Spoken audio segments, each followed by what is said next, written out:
يا اخوانا عسلامة الناس الكل، الفيديو ده حلو قوي لعرس تونسي في سيدي بوزيد. تحس نفسك سافرت عبر الزمن، تحس الازمان كلها اتجمعت في نفس المكان. جمل مع تراث مع ذهب مع انغام عصرية وتراثية وتاريخية، حاجة في منتهى الجمال.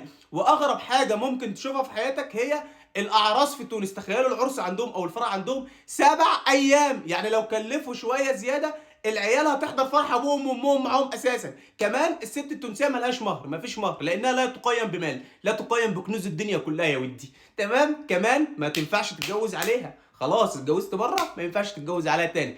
كمان في عاده غريبه قوي في صفاقس بالذات، ان في يوم الفرح بيحطوا سمكه حوت زي ما بيقولوا في تونس، والعروسه بتعدي عليها 7 مرات.